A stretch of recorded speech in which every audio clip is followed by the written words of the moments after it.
Padre, gracias, Señor, te damos por la vida que nos das en este día, por la salud, por tu palabra, por estar en nosotros, Señor, por darnos el privilegio de estar en este lugar, en tu nombre, para recibir lo que tú tienes para nosotros en este día, en esta mañana, Señor.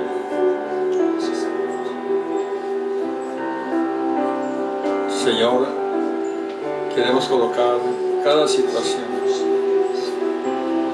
que nada, absolutamente nada nos pueda distraer, Señor,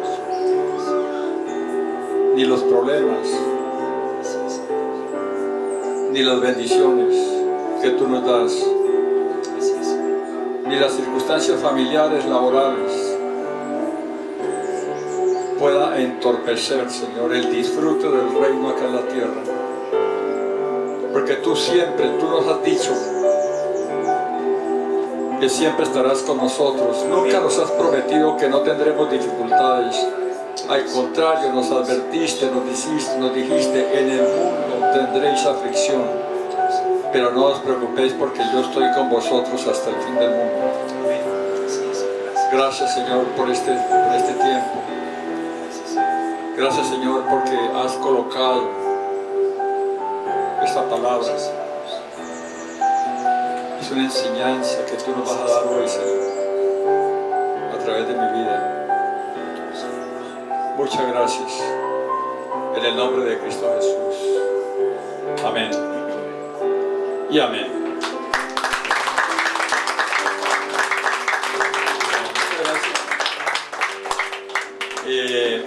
Pueden sentarse. Buenos días para todos. Saquen sus libretas, saquen sus apuntes, porque vamos a hacer un examen ahora. Vamos a calificar notas celestiales.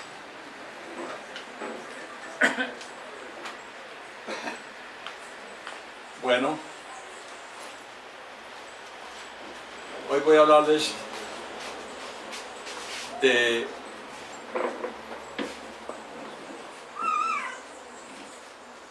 los 3 obstáculos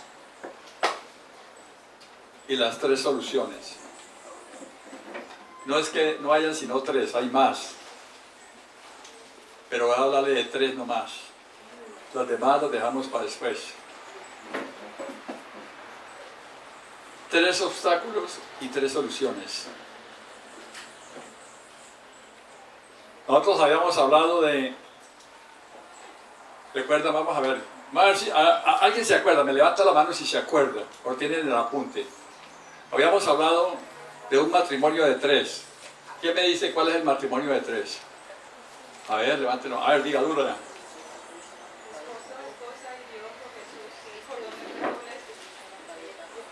O sea, el esposo, la esposa, es que no la escuché bien. Y el Espíritu Santo. Ok, perfecto. Habíamos hablado de las 3 iglesias. ¿Quién me dice cuáles son las 3 iglesias?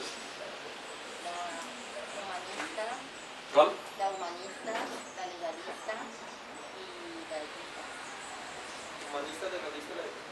Humanista, legalista Y la del reino. Muy bien. Y ahora habíamos hablado de las 3 cruces. ¿Quién me dice cuáles son las 3 cruces? A ver, cierto que muy buena la palabra, pero no me acuerdo.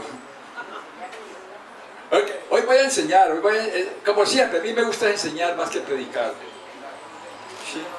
La predicación, dejémosla, a mí me gusta más que todo enseñar. Sin que no sea predicación, ¿no? Sí. Es decir, ¿cuáles son las 3 cruces? A ver, ¿quién? No, écheme la mano uno y hable duro. La cruz de Cristo. Sí. La cruz de nosotros mismos. ¿A qué? ¿De qué? La cruz de nosotros mismos. Cada uno de nosotros tenemos que cargar nuestra propia cruz. ¿Y la cruz de? de madera. Ok, la cruz de madera, La de Cristo la de nosotros y la de Cristo. y la de Cristo. ¿Cierto? Hemos hablado de 3 y 3. Hoy voy a hablarles de los 3 obstáculos y las 3 soluciones. tomen nota, por favor. No se me queden, porque esto es necesario que ustedes lo estén guardando en su corazón para que podamos ir todos creciendo al mismo ritmo. Yo no puedo crecer si ustedes no crecen. ¿Sí? Yo no puedo crecer si ustedes no crecen. Es como el que entra a un banco a trabajar. Entra digamos, de servicios generales, de servir tinto, de barrer, de limpiar, de todo. Yo lo llevé al banco. Y si yo a ese no lo instruyo, si yo a ese no lo apoyo, entonces yo no puedo ascender. Entonces crecemos todos. Y así sucesivamente en la comunidad. Cuando ustedes crecen, entonces ustedes me hacen crecer a mí. Por eso, hasta que todos lleguemos, vamos a mirar una palabra que está en Mateo 28, 18 al 20, que dice: y Jesús se acercó y les habló diciendo: toda potestad me es dada en el cielo. Vamos a repetirla, sí, por favor. A ver, vamos a estresarnos, vamos a estar en paz. No le voy a hacer ningún examen hoy. Yo lo hago despuesito y le tomo nota después, ¿cierto? Tranquilos. Diga conmigo. Diga: Jesús se acercó y les habló diciendo. Pero duro, yo quiero oír duro. Toda potestad me es dada en el cielo y en la tierra. Por tanto, id y haced discípulos a todas las naciones, bautizándolos en el nombre del Padre, del Hijo y del Espíritu Santo, enseñándoles que guarden todas las cosas que os he mandado. Y aquí está el puntillazo final. Dice: y estaré con vosotros hasta el fin del mundo. ¿Cuánto lo creen? ¿Cuánto lo creen que Él está con nosotros? ¿Cuánto le dan un aplauso al Rey de Reyes que está en nosotros, dentro de nosotros? Esa es la misión del reino de Dios. Bueno, vamos a hablar hoy de los 3 obstáculos y las 3 soluciones. ¿Qué generó estos obstáculos? No solamente estos 3, todos los obstáculos. El pecado de Adán, la caída de Adán, fue lo que generó todos estos problemas. Voy a hacer una lectura muy rápida, porque no tengo sino 4 horas para predicar hoy. De modo que tengo que afanarme, ¿sí? Génesis 3, 17 al 24. Vamos a leerlo rápidamente. Y al hombre dijo: por cuanto obedeciste la voz de tu mujer y comiste del árbol que te mandé diciendo: no comerás de él, maldita será la tierra por tu causa, con dolor comerás de ella todos los días de tu vida. Espinos y cardos producirá y comerás plantas del campo.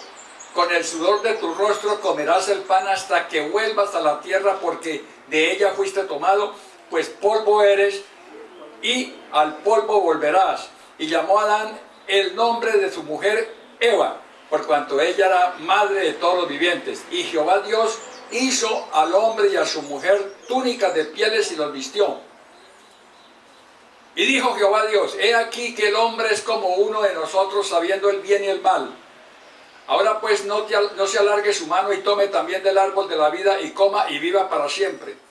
Y lo sacó Jehová del huerto del Edén para que labrase la tierra, y fue tomado. Echó pues fuera al hombre y puso al oriente del huerto de Edén querubines y una espada encendida que se revolvía por todos lados para guardar el camino del árbol de la vida. Es decir, quiero destacar en esto lo que sucedió y que causó el problema de toda la humanidad. Y esta parte que he leído, ustedes la pueden mirar y pídanle al Espíritu Santo que les dé revelación sobre esto. Esto tiene mucho. Si yo me pongo a predicar únicamente sobre esto, aquí los tengo las 4 horas y no alcanzo a hacer el resto. Entonces, cuando Él dice, cuando el Señor saca a Adán del huerto, el huerto es el reino. El huerto es el Edén, es el reino. Es el hotel 5 estrellas donde el Señor colocó a Adán y a Eva para que gozaran y disfrutaran. Pero por su pecado se perdió el reino, se perdió el huerto. Entonces tuvo que sacarlos del huerto, y por eso dice que le colocó, echó fuera al hombre y puso al oriente del huerto de Edenes y querubines y una espada encendida que se revolvía por todos lados para guardar el camino del árbol de la vida. Porque si no hace eso, Adán se devuelve, entra, y no hubiera habido posibilidad de salvación. Porque hubiera quedado eternamente caído en el pecado. Y nosotros no hubiéramos tenido eso que tenemos hoy en día. O sea, estos obstáculos y otros muchos más que pueden haber. Yo estoy hablando de 3 obstáculos hoy nomás, pero estos obstáculos y muchos otros surgen a causa de la caída del hombre. ¿Qué sucedió con la caída de Adán? Perdió el reino. ¿Y qué pasó con perder el reino? Lo posible se hizo imposible. Dígalo conmigo, lo posible se hizo imposible. Lo fácil se volvió difícil. Lo liviano se volvió pesado. Y lo visible se volvió invisible. Tomen nota de eso, por favor, ¿sí? Pero vayan tomando nota en la medida que yo voy hablando, porque no lo puedo esperar, ¿sí?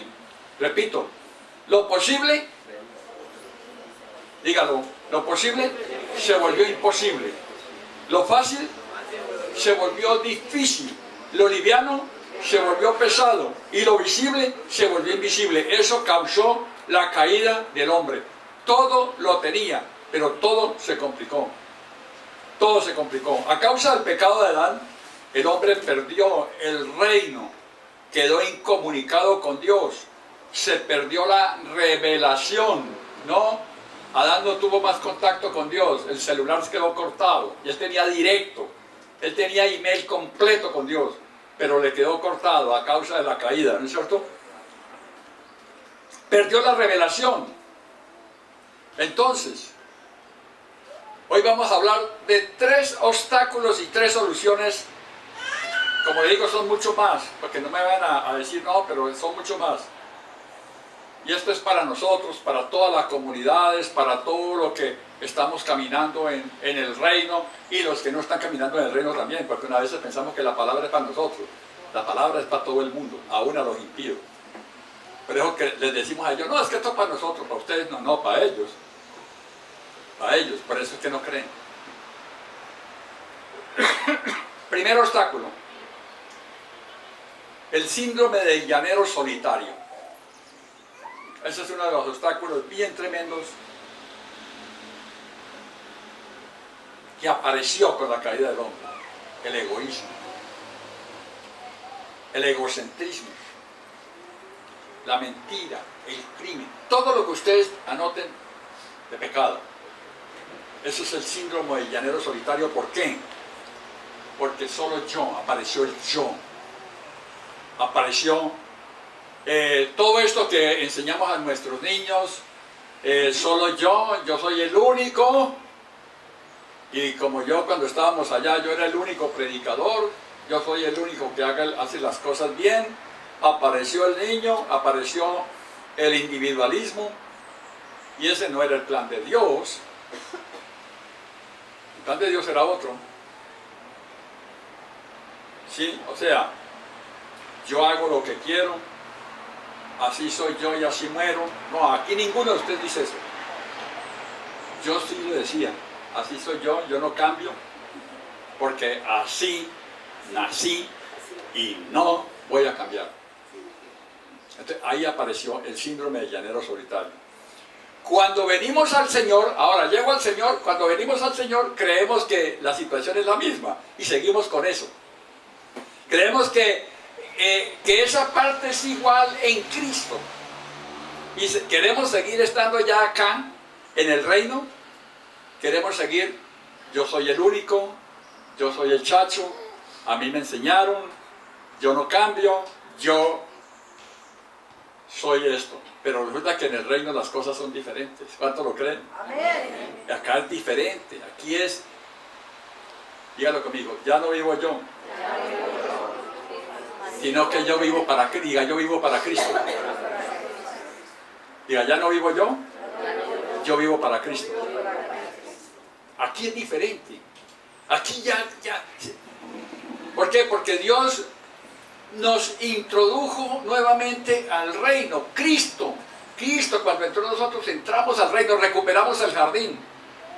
Ya estamos en el jardín. Ya tenemos hotel 5 estrellas. ¿Cuánto lo creen? Amén. Ya todos sus problemas están solucionados. ¿Cuánto lo creen? Amén. Si usted tiene problemas, no es problema de Dios, porque Él en la cruz solucionó todo. Él hizo un trabajo impresionante, lo vamos a ver ahora. De modo que si tiene deudas, si usted no tiene trabajo, si está enfermo, si tiene todos los problemas que causó la caída del hombre, si los tiene todavía, Dios no tiene la culpa porque Él solucionó todo en la cruz. Ah, Señor, que estoy pobre. Mi hijo se hizo rico en la cruz para que usted, y se hizo pobre en la cruz para que usted fuera rico. El problema no es mío, ya todo está solucionado. ¿Lo creen ustedes? Amén. Porque es que anteriormente la religión, cuando andábamos antes en esto, en la religión evangélica, vivíamos dependiendo de las promesas que no se habían cumplido. Resulta que todas estas promesas están cumplidas. Todo el antiguo pacto está totalmente cumplido. Cuando dijo consumado es, ya dejé todo resuelto para que ustedes disfruten ahora en vida, no después de muertos, ahora en vida. Ahora en vida. Entonces, claro, esto es una transición, esto es algo que va avanzando. Porque nosotros el día que confesamos a Cristo, fuimos salvos, totalmente salvos. ¿Cuántos lo creen? Amén. Fuimos totalmente salvos. El día que confesamos a Cristo, fuimos totalmente salvos. Pero comienza una transición de salvación del alma. Por eso es que esto es una transición, la transición del alma. Entonces, antes éramos mañosos por el individualismo, ahora no. Ahora debemos ser distintos. Ahora ya no es mi unción, sino la unción. Ya no son mis dones, sino los dones que puso al servicio de todos. Ya se acabó eso de que a mí me llamó Dios y que yo soy el único. Ya tiene que haberse acabado el egoísmo, tiene que haberse acabado esto. Porque eso es carnalidad. Diga gracias, Señor, por entrarme al reino. Gracias, Señor, porque estoy en el reino. Recordemos que hay 3 clases de personas en el reino. Ojo, en el reino. Uno que está por fuera del reino, que son los hombres naturales, el hombre natural, el que no conoce nada de la palabra, el que no quiere saber nada de la palabra, el ateo, el impío, el comunista, el socialista, todos los que están con la LGTBI y H, toda esa vaina, todo eso están acá, hombres naturales, ¿sí? Ahora, hay unos de esos, como yo, que nos convertimos, ¿sí? Pero todavía sigo haciendo cosas del pasado. Eso se llaman cristianos carnales. Los primeros son hombres naturales. Estos se llaman cristianos carnales, porque están en un proceso, ¿sí? Pero hay otros que hemos dejado la carnalidad y estamos tratando de perfeccionar la salvación del alma. Entonces, eso hace referencia a los cristianos espirituales. Entonces, diga conmigo, hombres naturales, cristianos carnales y cristianos espirituales. Hijos de Dios. Esos cristianos espirituales son los hijos de Dios. Son hijos de Dios. O sea, hombres naturales, cristianos carnales e hijos de Dios. Esas son las 3 categorías que existen. Dios nos salvó porque somos miembros del cuerpo de Cristo. Nosotros somos un miembro del cuerpo de Cristo. La intención de Dios nunca ha sido el bienestar del individuo. No vaya a pensar que usted llegó aquí para que usted viva y goce la vida solo. Usted llegó aquí para que goce la vida en el cuerpo. No para disfrutarlo solo. Es en el cuerpo.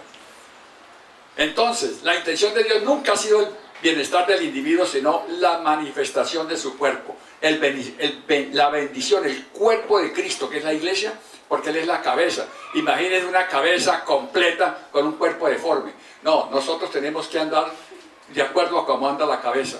Perfectos. Sed, dice la palabra, sed perfectos porque yo soy perfecto. ¿Por qué la gente se molesta?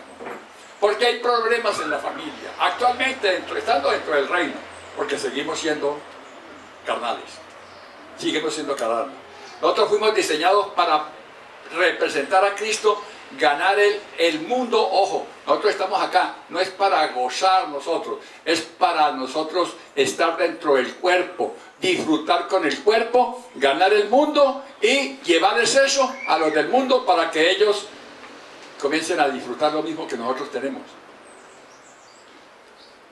Fuimos diseñados para representar a Cristo y ganar el mundo para Él. Y eso es mucho más que un programa de evangelización. Eso es mucho más que darles 8 lecciones de discipulado a una persona. O ir a ganar almas como lo hacíamos en el estadio. 2.700 en un solo día. Eso nos ganamos un día. Hicimos 2 servicios. ¿Cuántos estaban en ese? ¿Sí? ¿Cuántos estaban? Algunos. Miren, este es el remanente. Y por ese remanente están los demás acá. Ahorita vamos a entender una serie de cositas muy interesantes, ¿cierto? Betil también estaba ahí, ¿por qué no levantó la mano? Esto es mucho más que un programa de evangelización. Nosotros en grupos familiares cristianos ganamos miles. Un día hicimos unas cuentas de más de 50.000 personas hemos ganado. Cuando llevamos 25 años en la iglesia llevamos más de 50.000 personas ganadas. ¿Y aquí cuántos hay? Ganamos muchas almas para Cristo. Claro, es importante ganarlas para Cristo. Pero nos faltó lo más importante, el proceso del discipulado. No discipulábamos. Nosotros pensábamos que era cuestión únicamente de ganarlos, pero nos faltó el discipulado.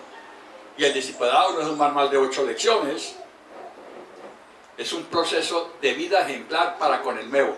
Nosotros debemos ser testimonio para el nuevo. No darle 8 lecciones de vida, sino darle nuestra vida a ellos, como Cristo lo hizo con nosotros.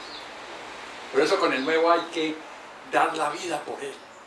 Ser testimonio, que el nuevo vea en nosotros a Cristo. Que el nuevo vea en nosotros a Dios. ¿Por qué? Porque la evangelización debe ir de mano con la edificación, es decir, con el discipulado. Ganar una persona debe ir de la mano con el discipulado. Si nosotros lo ganamos y lo dejamos abandonado, sí, lo convertimos en un gamín espiritual. Que anda comiendo en las calles y en las cantinas y en las alcantarillas. Nosotros lo ganamos es para que él se convierta en un hijo de Dios. Y eso es un testimonio que tenemos que darle nosotros a ellos. Es un perfeccionamiento. ¿Hasta cuándo? Hasta cuando usted y él lleguemos. Hasta que todos lleguemos. Si el proceso no está completo, esto es fatal. Y ya lo hemos vivido en grupos familiares. Ya nos sucedió. Pensamos que ganar a alguien era solo para que fuera salvo, para que le perdonaran sus pecados, para que tenga paz con Dios, para que deje el pecado, para que deje el vicio, deje la borrachera y el adulterio, y lo abandonamos. Y eso es un grave error. Ganar a una persona nueva no es para que sea salvo. Él automáticamente es salvo. De ahí el trabajo comienza. Ganar a una persona nueva es para que él se convierta en un hijo de Dios. Y él se va a convertir cuando lo vea en nosotros, cuando vea el testimonio en nosotros. ¿Cuántas veces uno dice, o uno escucha decir, a mí me ganó fulano de tal, pero no, hermano, está peor que yo?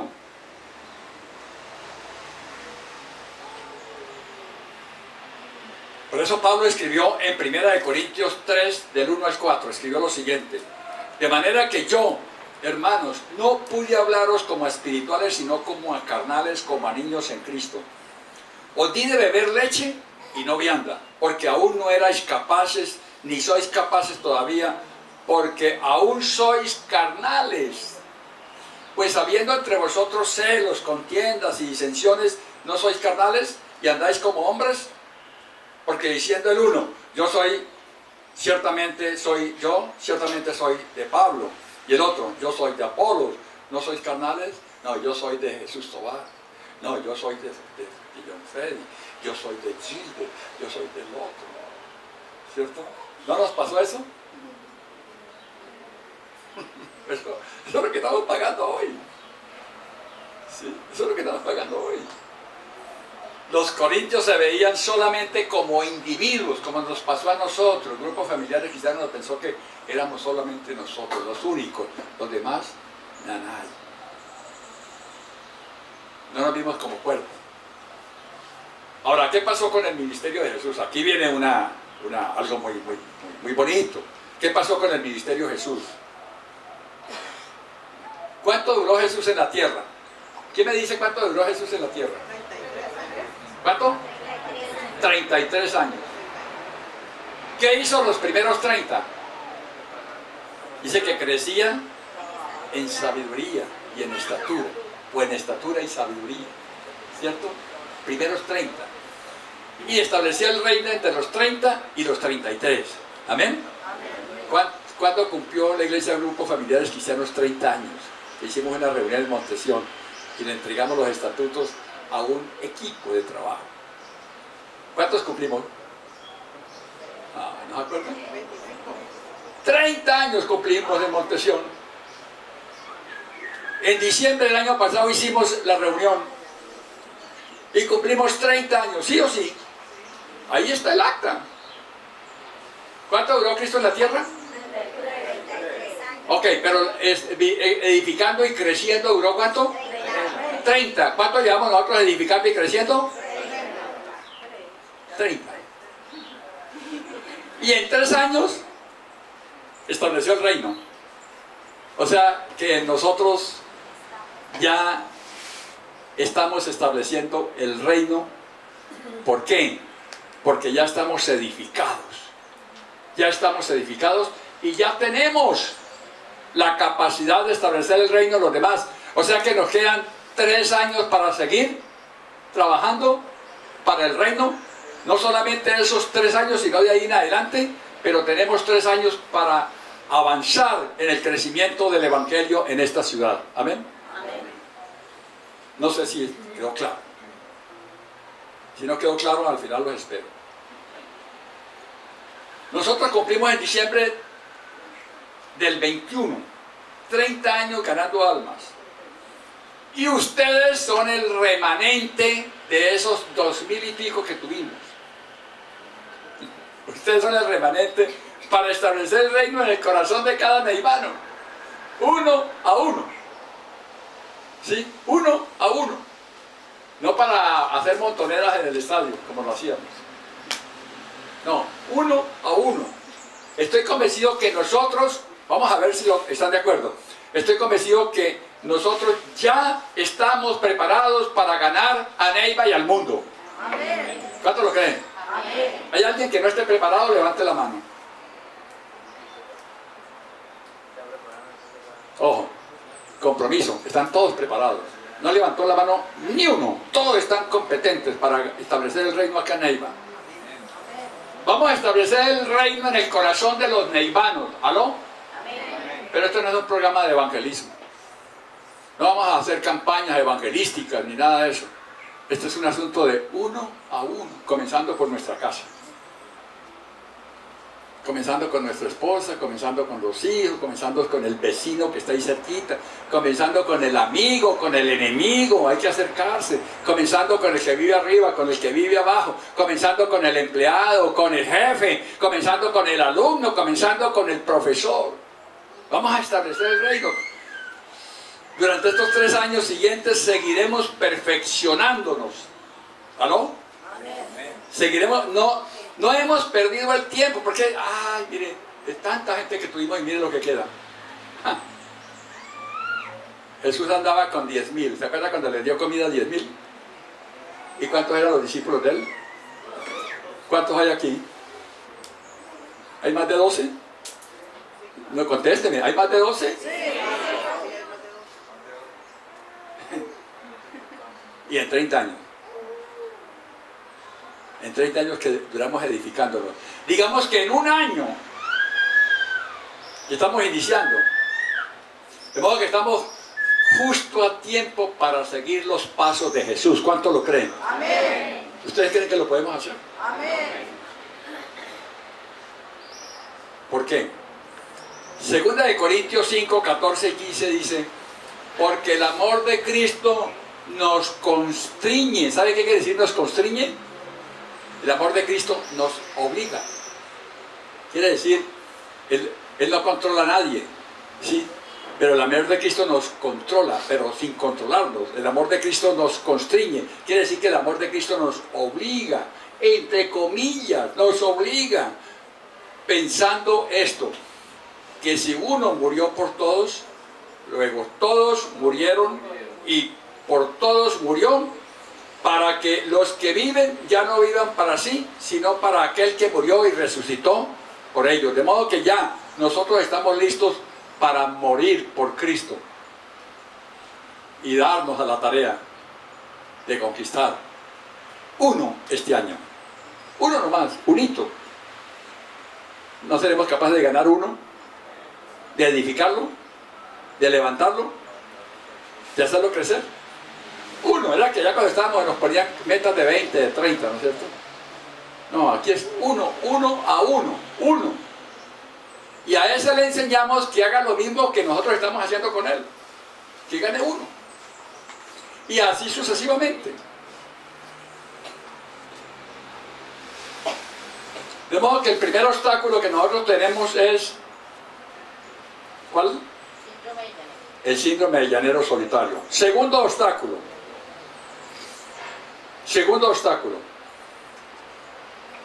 Vamos a mirar cómo concebimos la iglesia. ¿Cómo concebimos la iglesia? Esto es muy clave. Los tres puntos que voy a tratar son clave. Porque no solamente les voy a dejar los obstáculos, sino que la solución a cada obstáculo. ¿Cómo concebimos la iglesia? Muchos creen que la iglesia es el lugar para venir una vez a la semana. Rico venir, ¿no? Una vez a la semana. Estar juntos, tomar tintico.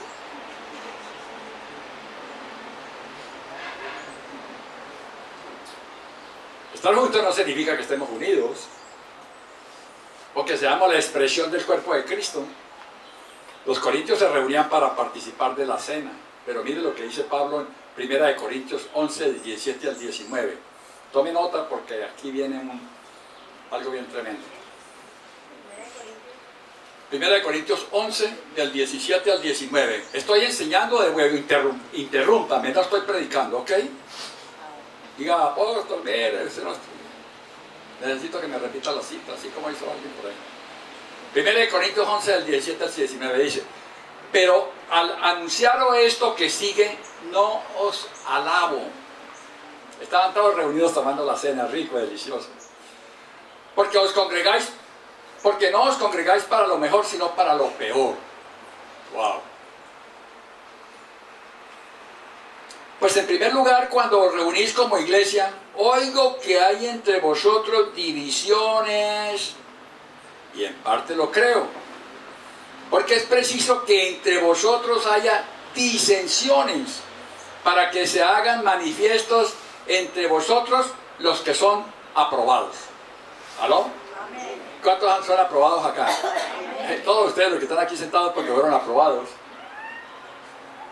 ¿Aló? Había 2000 y pico, pero estos fueron los aprobados. Acuérdense que muchos son los llamados, pocos los escogidos. Y entre los escogidos están los elegidos, los aprobados que son ustedes.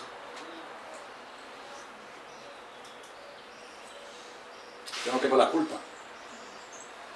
Échenle la culpa al Cristo que está dentro de ustedes. Amén. Ustedes son entre vosotros los que son aprobados. El hecho de cómo concebimos la iglesia es para poder discernir y expresar. Ojo, esta es, diga conmigo, esta es mi familia. Diga conmigo, esta es mi familia. Diga, este es el lugar donde me voy a sembrar por el resto de mi vida. Pero dígalo con el corazón. ¿Sí? Este es el lugar donde voy a sembrar por el resto de mi vida. Diga, aquí voy a echar raíces. Aquí voy a echar raíces. Aquí está mi familia espiritual. Dígalo. ¿Por qué se frenan? Aquí está mi familia espiritual.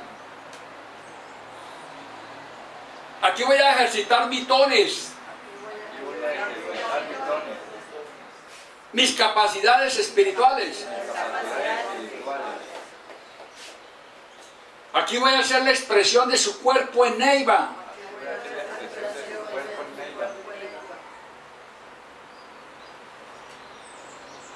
Aquí voy a edificar a mis hijos.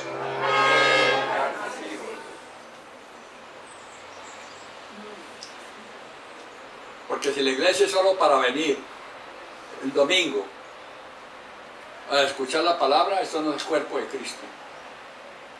Eso es lo que no quiere el Señor, individualismo. Claro que por lo menos venir hoy a no venir, pues algo es algo, ¿no? Como dicen por ahí, del abogado del sombrero. Por ahí dijeron que en el pueblo de los ciegos, el tuerto es un rey. ¿Cierto? No, que venir aquí es algo. ¿Sí? Venir aquí es algo, pero eso no es iglesia, eso no es cuerpo. Eso no es cuerpo.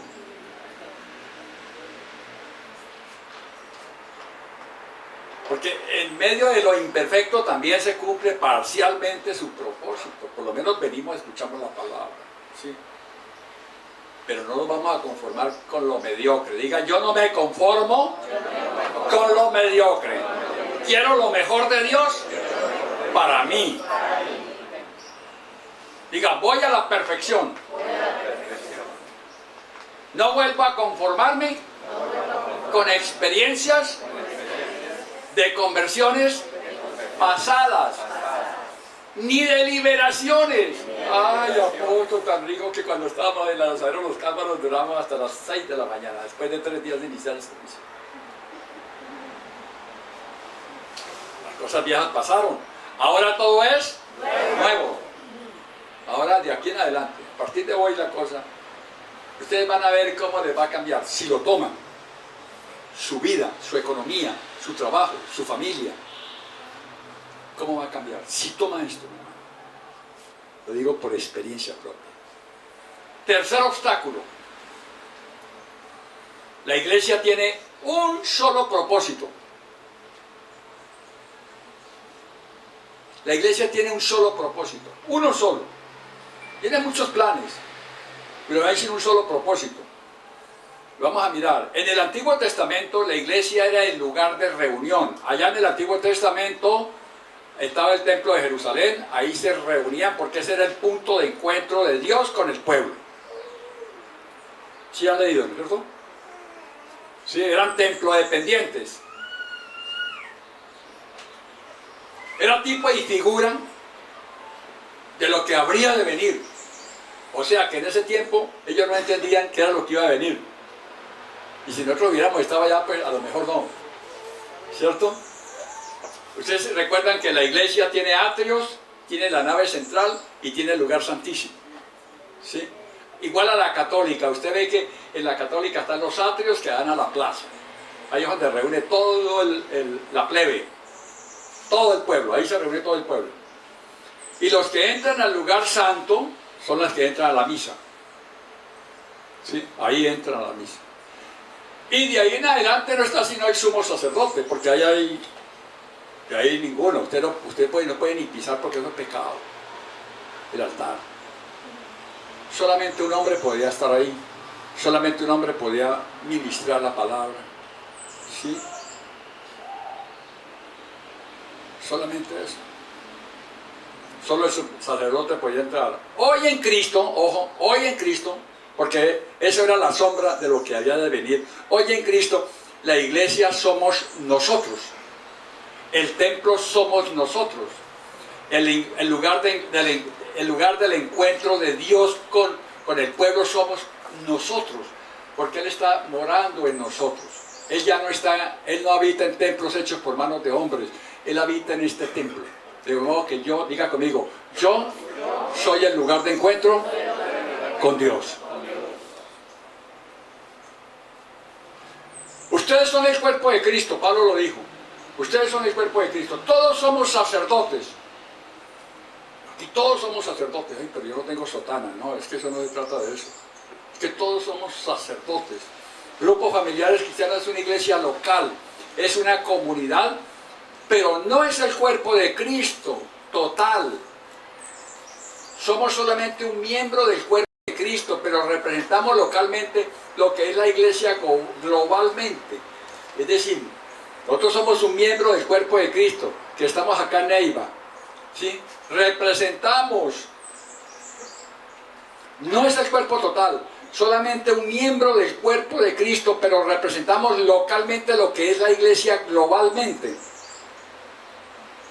Y yo solo soy un miembro del cuerpo. Soy un miembro del cuerpo de Cristo, pero represento a la iglesia. Represento a la iglesia, es decir, soy un representante de Cristo, soy su expresión, como cada uno de nosotros, ¿cierto? Por eso es que el mundo nos mira a nosotros, por eso cuando hay un cristiano que comete un error, pastor, cualquiera, comete un pecado, los cristianos, porque cada uno de nosotros representamos el cuerpo de Cristo. Cada uno de nosotros. Cada uno de ustedes es la expresión del cuerpo de Cristo. Y nosotros somos los que tenemos que dar el ejemplo. No por fuerza. No para que nos vean. No. Es porque es. Diga conmigo, porque soy. Soy. Templo del Espíritu Santo. Diga, y la gente ve en mí a Cristo. Pero es que la gente dice, mire, uy, cristiano, mire, se ve y pagar el arriendo. No le preste los apartamentos a los cristianos. No le vaya a fiar a los cristianos que son mala paga. A los cristianos, no dicen no le vayan a fiar a Jesús Tobar, sino a los cristianos. Porque ustedes son muy buena paga, Jesús Tobar. Estoy hablando de Jesús Tobar.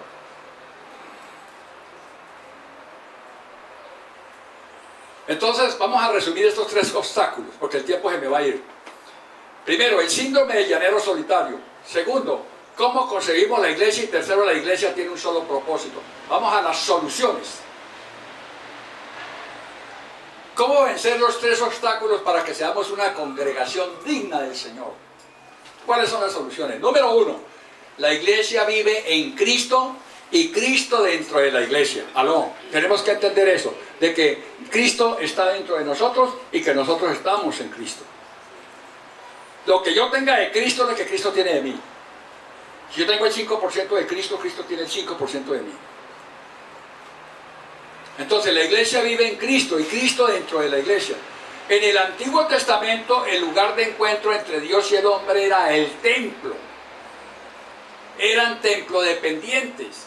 Si no hay templo, no hay iglesia. No hay donde adorar a Dios, donde tomar la comunión. Había que confesarse con el hombre. Era el único que podía interpretar las escrituras. Él era el único ungido. Había que bautizarse en agua y con sal.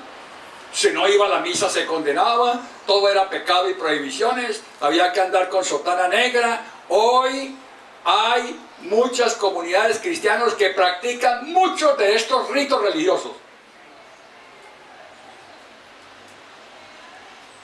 Yo diría que un porcentaje muy alto, pero muy alto. Pero pasó algo, la pandemia sacó a la luz muchas tradiciones romanas dentro de las comunidades cristianas. Mucha religión evangélica. Fíjate que nosotros salimos del templo, del edificio, y la iglesia siguió.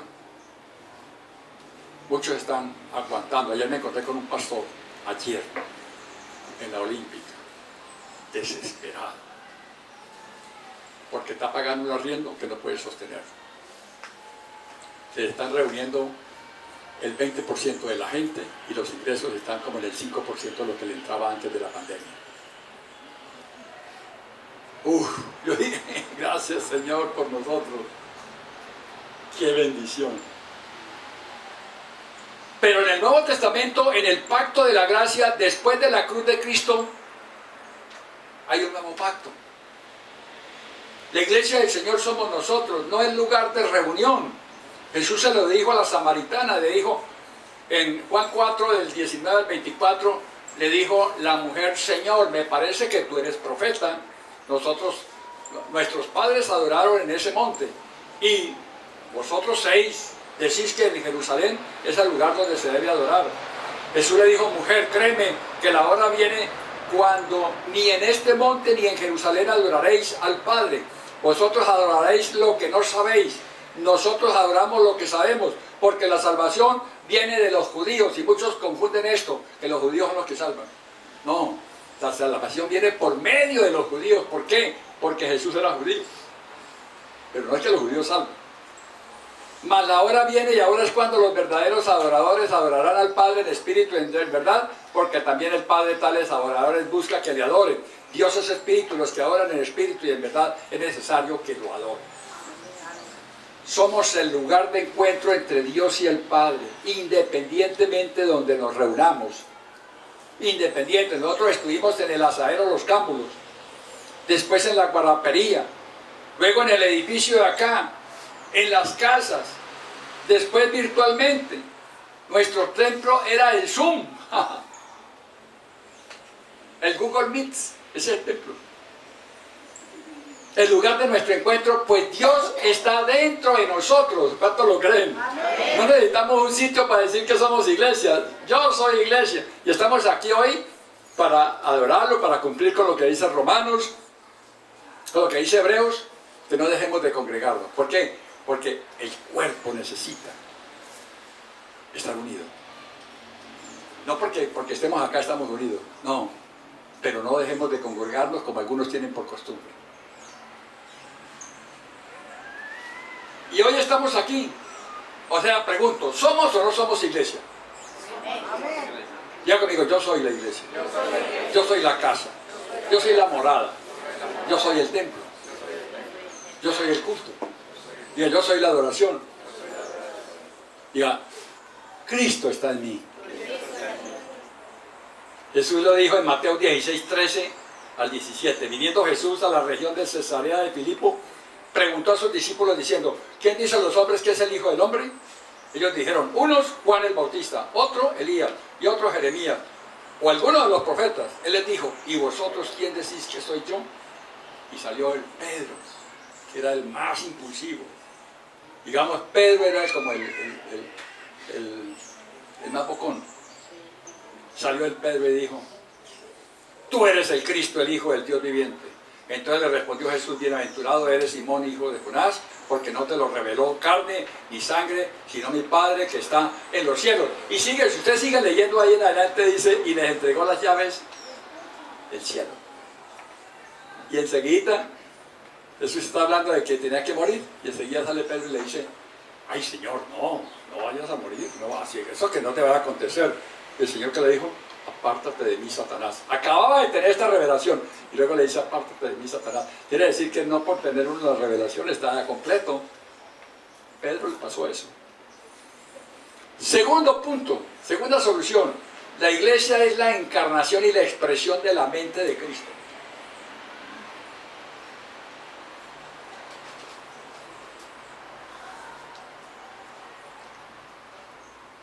El templo del Antiguo Testamento estaba hecho de materiales, piedras, ladrillas. Esto es una sombra de una realidad espiritual. Este es el Nuevo Testamento, que representa algún aspecto de la mente de Cristo. Y primera de Pedro 2:5 lo dice: vosotros también, como piedras vivas, sed edificados como casa espiritual y sacerdocio santo, para ofrecer sacrificios espirituales aceptables a Dios por medio de Jesucristo.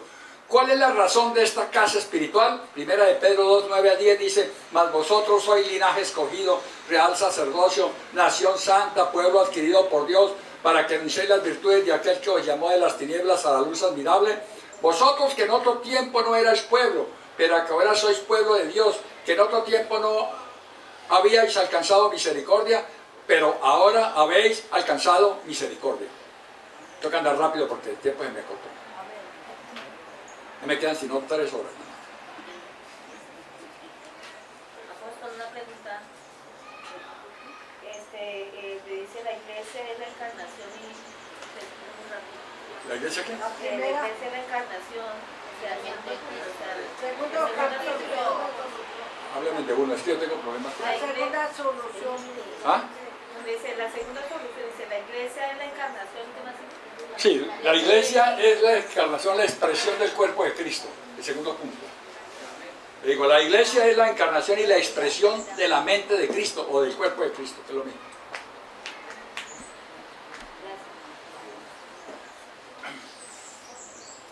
Seguimos. Aquí hay algo muy importante y con esto es una de las cosas más tremendas. Ahora, en el pacto de la gracia, el apóstol Pedro nos dice que ¿qué debemos hacer como iglesia? Primera de Pedro 4:17 dice, porque es tiempo que el juicio comience por casa de Dios. Ojo, si primero comienza por nosotros, ¿cuál será el fin de aquellos que no obedecen el Evangelio? El templo del Antiguo Testamento era un lugar de gobierno, ojo con esto. El Antiguo Testamento, el templo era un lugar de gobierno que daba dirección a los profetas. A través de los profetas se ejercía disciplina, se juzgaban todas las situaciones. Pero ahora en el nuevo pacto de la gracia, el apóstol Pedro nos dice que ¿qué debemos hacer como iglesia? Y nos da primera de Pedro 4:17, porque es tiempo que el juicio comience por la casa de Dios. Y si primero comienza por nosotros, ¿cuál será el fin de aquellos que no obedecen el Evangelio? ¿Por qué? Porque nosotros tenemos que ser la expresión y nosotros tenemos que juzgar. Por eso somos gobierno. Esto ha sido mal interpretado porque Dios no juzga a nadie. Entonces, ¿por qué no dice que nosotros, dice que el juicio comienza primero por casa? Como si Dios nos juzgara. La palabra dice que Dios no juzga a nadie. Entonces, ¿qué es lo que pasa? Si que primero comienza por nosotros, ¿cuál será el fin de aquellos que no obedecen el Evangelio? Esto ha sido mal interpretado. Que Dios nos va a juzgar o castigar primero a sus hijos, pues el juicio comienza por casa. La palabra dice que Dios no juzga a nadie y la palabra no se contradice. No es que nosotros seamos juzgados por Dios, es que nosotros, su iglesia, somos los que debemos determinar los asuntos de la vida de su casa. Nosotros mismos somos los que nos juzgamos a nosotros mismos. Es decir, donde nos exhortando, nos corregimos, nos animamos y nos edificamos, donde lo que yo aprendo lo comparto, donde mi vida está aprendiendo a gobernar todas las situaciones de la vida, unos con otros. Mateo 18, del 15 al 18 dice, por tanto, si tu hermano peca contra ti, ve y repréndele, estando tú y él solos. Si tu hermano te oyere, has ganado a tu hermano, mas si no lo oyeres, toma contigo a uno o dos testigos para que en boca de 2 o 3 testigos conste toda palabra. Si no los oyere a ellos, dilo a la iglesia, y si no lo oyera a la iglesia, tenlo por gentil y publicano. De cierto os digo que todo lo que atéis en la tierra será atado en el cielo, y todo lo que desatéis en la tierra será desatado en el cielo. O sea que nosotros como expresión tenemos la capacidad de juzgar. Nosotros somos jueces. A veces decimos, miren, la iglesia tal, eso Dios va a acabar con nosotros porque dice que el juicio comienza por casa. No, el juicio, Dios no nos va a juzgar. El juicio comienza por casa, pero que nosotros nos juzguemos. Si hay alguien que está en pecado, alguien que tiene un problema, somos nosotros, no Dios. Dios no va a juzgar a nadie. Dios no va a juzgar a nadie. Dios te va a mostrar lo que Él está haciendo a través de tu vida y tú juzgarás al hermano. No nosotros, no Dios. ¿Estás cumpliendo con tu asignación? Si no lo estás cumpliendo, no le prometas, no ayunes ni hagas vigilias. Simplemente cumple, pues Él te llamó para que lo representes dignamente. Por eso nosotros no ayunamos, ni hacemos vigilia, ni nada por el estilo, ¿no es cierto? No hay escapatoria. Ejercitémonos como iglesia. Dejemos que la iglesia sea lo más importante para nosotros. Ojo con esto. Dejemos que la iglesia sea lo más importante para nosotros. Más importante que todos los demás problemas, más importante que el trabajo que tenemos. Más importante que todo. La primera iglesia es nuestra familia, pero la iglesia, el resto, es más importante que el trabajo y más importante que todo lo demás. Creo firmemente que viene una transformación para Neiva por su disposición para seguir edificando a la congregación según el orden de Cristo. No es fácil, pero tenemos el Espíritu Santo de Dios para que nos dé el entendimiento y la revelación y que tú te dispongas a hacerlo. Él nos mostrará que a través de la revelación podemos entender. Primero, ahora viene lo contrario, cómo hacer posible lo imposible, cómo hacer liviano lo pesado, cómo hacer fácil lo difícil y cómo hacer visible lo invisible. Todo lo contrario, ahora que regresamos al reino, porque esto fue lo que se perdió. Recordemos que por el pecado de Adán todo se complicó. Lo posible se hizo imposible, lo liviano se hizo pesado, lo fácil se hizo difícil, lo invisible se hizo y lo visible se hizo invisible. Pero Cristo, al introducirnos al reino de su amado Hijo, hizo que lo imposible se haga posible, lo pesado se haga liviano, lo difícil se haga fácil y lo invisible se haga visible. O sea, los 3 obstáculos. Me quedan 3 minutos para no pasarme el tiempo. Los 3 obstáculos. Este es un repaso. Primero, el síndrome de llanero solitario. Segundo obstáculo, cómo conseguimos la iglesia. Y tercer obstáculo, la iglesia tiene un solo propósito. Ahora, soluciones. Primera solución, la iglesia vive en Cristo y Cristo vive en la iglesia. Segundo, la iglesia es la encarnación y la expresión de la mente de Cristo. Tercero, la iglesia es la esfera de autoridad y gobierno en la tierra. ¿Amén? Amén. Denle un aplauso al Señor y póngase de pie.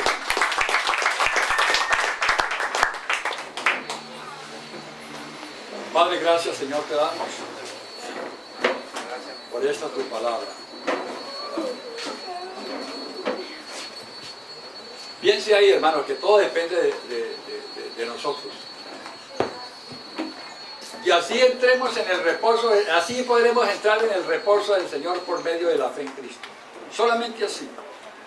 Si ustedes quieren encontrar paz, tranquilidad, tenemos que cumplir con esta asignación de hacer discípulos. Es hacer discípulos. Eso es suficiente. Haga uno en un año y verá lo que cambia tu vida. Para los nuevos, hagan un discípulo en un año. Háganlo. Para todos los que están acá, cada uno. Entonces depende de nosotros. Y así podemos entrar en el reposo del Señor, por medio de la fe en Cristo, que es la paz que sobrepasa todo entendimiento. Padre, te doy gracias por tu palabra, en tu presencia quedamos, Señor. Glorifícate con esta palabra, en tu nombre. Amén y amén.